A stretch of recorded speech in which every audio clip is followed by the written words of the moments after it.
Welcome to my first video essay style release. In our podcast, I mentioned there will be certain movies, books, video games, and shows that I want to dedicate special videos to. These are properties that stand out more than the rest, properties that I have some real love for, and inspire me to wax lyrical. The first of these is Cuphead.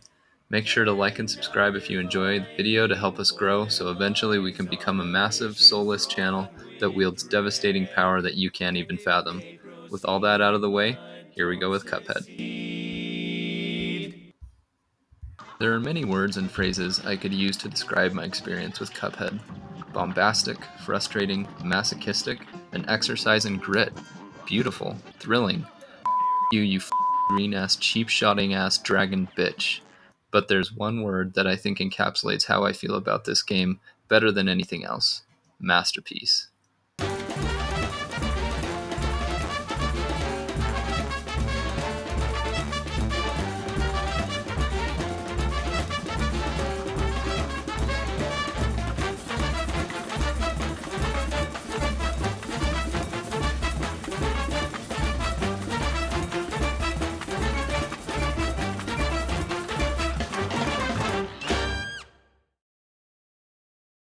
There has been much discussion about the medium of video games over the years, and sometimes the question is asked, do video games count as art? A variety of people have chimed in to offer their opinions on that very question, including some famous examples such as Roger Ebert, one of the world's most popular film critics, rest in peace, and George R.R. Martin, the creator of Game of Thrones. Ultimately, video games are going to become a new art form. I don't think they're there yet. They're fun. They're not art. It seems that if you're a gamer, the answer is an easy yes, and if you're not, the answer tends to be no. I would invite the no-minded people to watch a few minutes of Cuphead and tell me there's no artistry going on here. The Oxford Language Dictionary defines art as the following: the expression or application of human creative skill and imagination, typically in a visual form, such as painting or sculpture, producing works to be appreciated primarily for their beauty or emotional power. I highlighted the bit about the application of human creative skill and imagination because I believe this is what Cuphead has in spades. The animation is the first thing anyone will notice about Cuphead. It's made to look like a 1930s cartoon, and boy damn diggity did they nail that look.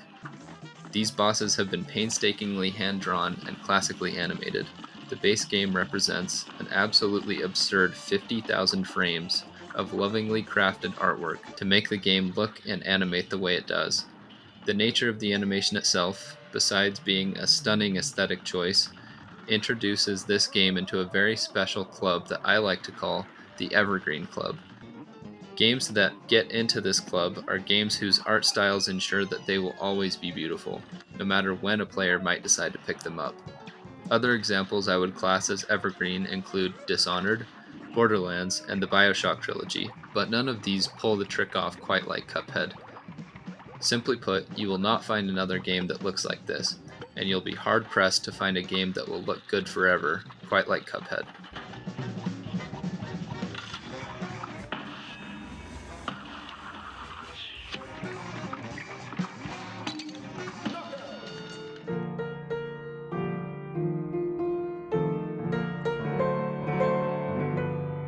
Sound and music are a huge deal to me in video games. Games like Ori and Hollow Knight tell their stories through the score, enabling us to feel the stakes of what's happening, or feel the melancholy, or the sense of adventure. Doom and Doom Eternal achieve a similar effect. Their heavy metal songs, along with the punchy weapon and movement sound effects, accent the frenetic and violent gameplay perfectly, to help us feel like we are actually ripping and tearing through hordes of demons. Cuphead's sound design is once again targeting that distinct 1930s cartoon feel. The game's composer, Kristofer Maddigan, was an absolute madman. Don't do that again. And decided to create a soundtrack full of absolute banging, big band, jazz, and ragtime tunes. Each boss has a unique theme and set of sounds that give the encounter flair and make each one memorable.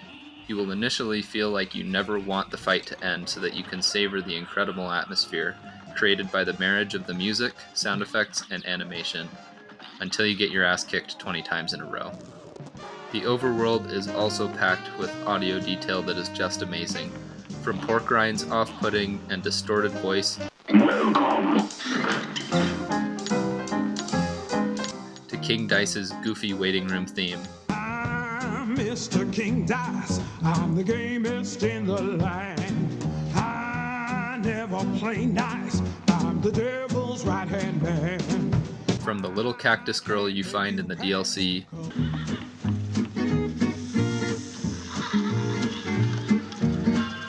to the king's floating castle.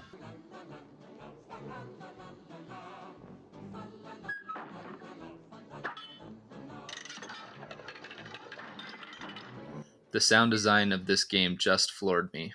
Even the title screen is perfect in this respect, and upon opening the game, I always stay until the song has played at least once. With our delicious last course.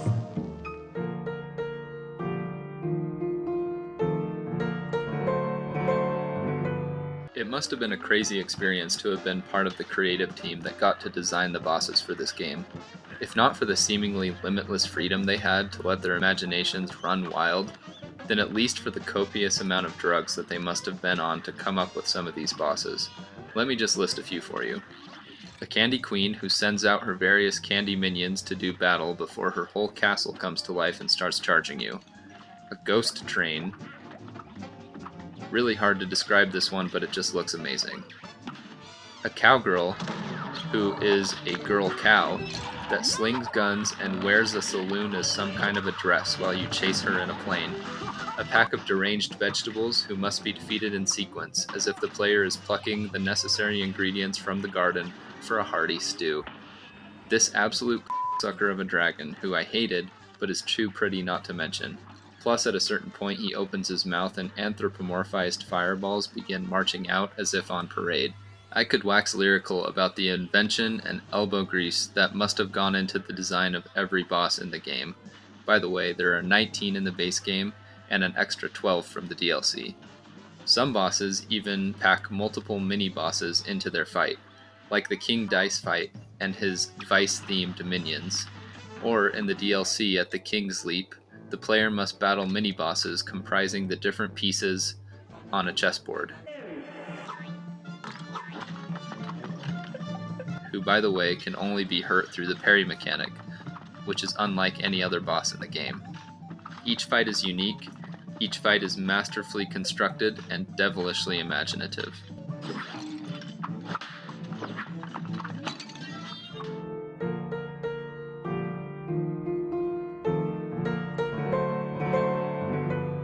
But at the end of the day, a video game can look good, sound good, display a ton of creativity, and still suck to play if its core gameplay has been poorly designed. Happily, Cuphead shines here once again. The controls are perfectly responsive and simple. You have shoot, move, dash, and jump.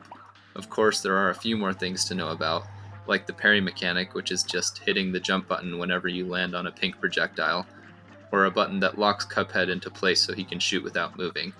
But these extra controls are really just appendages to the main controls: shoot, move, dash, and jump.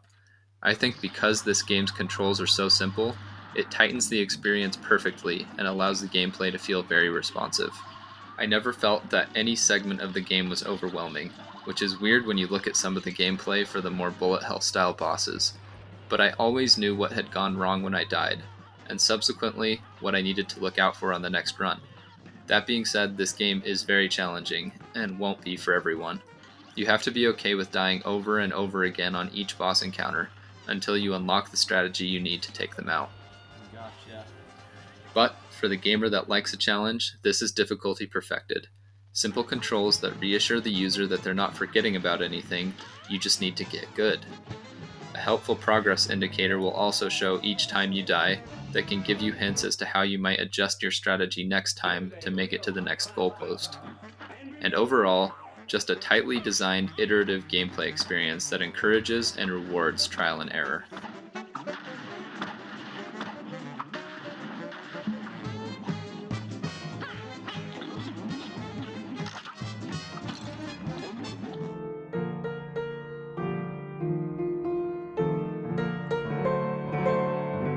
I consider this to be a near perfect video game.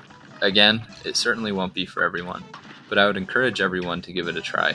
This was the first bullet hell / boss rush game that I can ever remember playing, and I was able to fall in love with it eventually, and maybe you can too.